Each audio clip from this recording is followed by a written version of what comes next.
जय हिंद। आज फिर आप लोगों के सामने में जो प्राचीन इतिहास का मेरा सीरीज चल रहा था अध्याय 3 का, यानी जैन धर्म का, उसका हम पार्ट 2 लेके आए हैं। अभी तक जो लास्ट हम बताए थे महावीर स्वामी के जीवन परिचय, किस प्रकार वो गिर त्याग किए थे और कैसे उसका 12 वर्ष का आयु में उसका जो है 30 वर्ष का आयु में घर त्याग किया था। अब 12 वर्ष के कठिन तपस्या अर्थात 42 वर्ष का आयु में उसका ज्ञान की प्राप्ति हुआ था।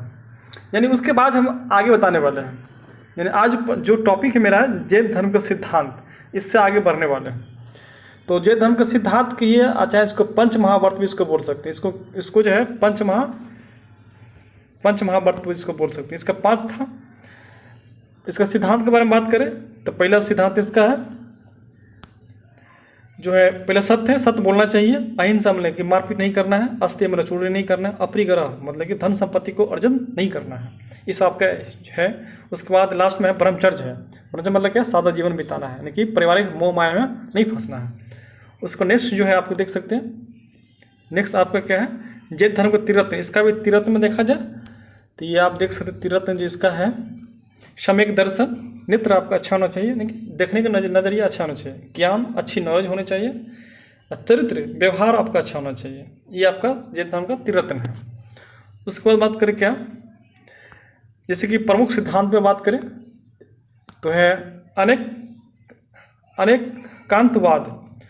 कांतवाद का मतलब होता है कि सत्य को विभिन्न दृष्टिकोण से समझना, सत्य को विभिन्न दृष्टिकोण से समझना। उसके बाद है कर्म का सिद्धांत। इसका मतलब ये होता है कि हर व्यक्ति को उसके कर्म के अनुसार फल मिलता है। कर्म जो है, कर्म के अनुसार क्या मिलता है, फल मिलता है। जैसा कर्म कीजिए वैसा फल मिलेगा आपको, अच्छा कीजिए अच्छा, बुरा कीजिए बुरा।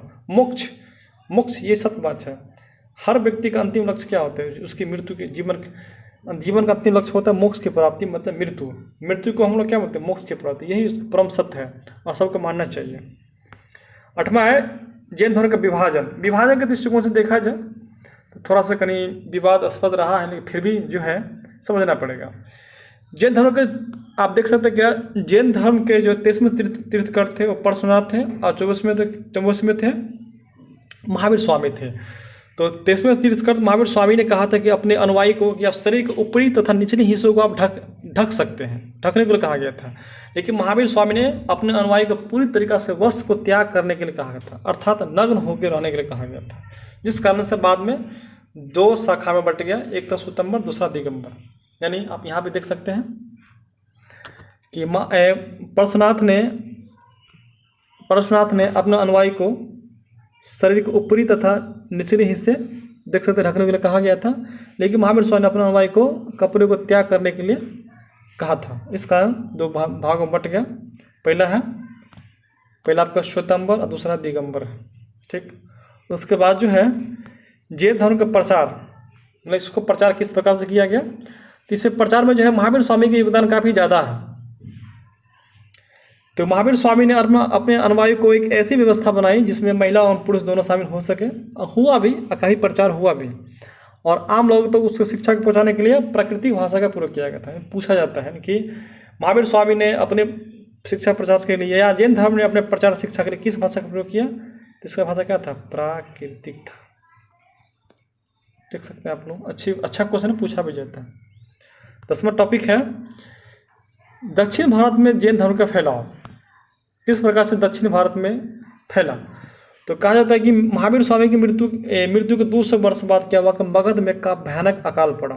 मगध में क्या पड़ा, भयानक अकाल पड़ा, देख सकते हैं। जिस कारण से बहुत से जैन मुनियों ने आत्मरक्षा करने, खुद को बचाने के लिए भद्रबाहु के नेतृत्व में कहाँ चला गया, तो दक्षिण भारत चला गया। और स्थूल यहाँ भद्र होगा, भद्र कर भाव के स्थान पर भद्र होगा, कहीं तो कुछ प्रिंट है, नेतृत्व में मगध में ही रह गया। और भद्रबाहु के नेतृत्व वाले जनों ने दक्षिण भारत में क्या किया, प्रचार किया। तो ये भी कारण है दक्षिण भारत में। एक और है, वहाँ के एक शासक थे चंद्रगुप्त मौर्य, जो दक्षिण भारत के में चंद्रगुप्त मौर्य जो है मौर्य वंश के शासक थे। इसने इसका प्रचार किया। कहा जाता है क्या, अपने जीवन के अंतिम क्षण यानी कि 298 ईस्वी पूर्व में जैन धर्म को स्वीकार किया। और उसी साल बाद श्रवण बेलगोला मतलब श्रवण वेल गोला में इन्होंने कहा है, तो कर्नाटक में। आप तो जानते भी करते होंगे, कर्नाटक में इसका मृत्यु हो जाता है। तो एक यहाँ से क्वेश्चन पूछा जाता है कि दक्षिण भारत के कौन से ऐसे शासक थे जिन्होंने अपने जीवन के अंतिम क्षणों में जैन धर्म को स्वीकार किया, तो उसका हो जाएगा चंद्रगुप्त मौर्य हो जाएगा। कहाँ पे? तो श्रवण बेलगोला। कितना ईस्वी? 298। किस राज्य होगा? तो कर्नाटक हो जाएगा। चलिए नेक्स्ट देखा जाए, आप देख सकते हैं नेक्स्ट जो है, नेक्स्ट टॉपिक नेक्स्ट है दक्षिण भारत के लौटे दिगंबर को, जैनों को दिगंबर कहा गया। अब मगध के जैन, सॉरी, दक्षिण भारत के जैनों, यहाँ गलती लिखा हुआ, दिगंबर कहा गया जो नग्न वस्त्र धारण था, लेकिन उससे वस्त्र था ही नहीं। अब मगध के जो जैनों थे उसको श्वेतंबर कहा गया। यानी इसका मतलब ये हुआ, दिगंबर मतलब नग्न वस्त्र वाला है, नग्न वस्त्र वाला क्या हो जाएगा? दिगंबर हो जाएगा। श्वेतंबर मतलब श्वेत वस्त्र करने वाला। तो इसके अनुयायी थे, दिगंबर का अनुयायी कौन थे? तो भद्रबाहु थे, भद्रबाहु हो जाएगा। पूछा भी जाता क्वेश्चन, जो दक्षिण भारत गए थे। और श्वेतंबर के कौन थे? तो स्थूल भद्र थे, स्थूल भद्र। ये क्या? दक्षिण भारत ही रह गया, मगध में ही रह गया था। पूछा जाता क्वेश्चन, यहाँ सब्जेक्टिव क्वेश्चन बिहार बोर्ड से पिछले साल आए थे, जिसमें हम लोग एग्जाम दिए थे। तो वीडियो कहीं समाप्त करते हैं। अगर वीडियो आपके लिए अच्छा लगा हो तो कृपया हमारे चैनल को लाइक एंड सब्सक्राइब करें, क्योंकि ऐसे ही वीडियो हम आपको बनाने वाले हैं जो आपको एग्जामिनेशन में काफ़ी अच्छा होगा। ये क्वेश्चन जो है आपको बिहार पुलिस और बिहार दरोगा में अभी भी होने वाला है, अच्छा क्वेश्चन है। अभी इसका हम सब्जेक्टिव बता रहे हैं, ऑब्जेक्टिव जब खत्म होगा तो ऑब्जेक्टिव लेके आएंगे, क्योंकि बहुत ऐसे टॉपिक है, चैप्टर है, जिसको आपको जब तक थियोरेटिकल नहीं पढ़िएगा तब तक आपको दिक्कत हो जाएगा। इसलिए पहले थियोरेटिकल बता देते हैं, बाद में इसका ऑब्जेक्टिव लेके आएंगे।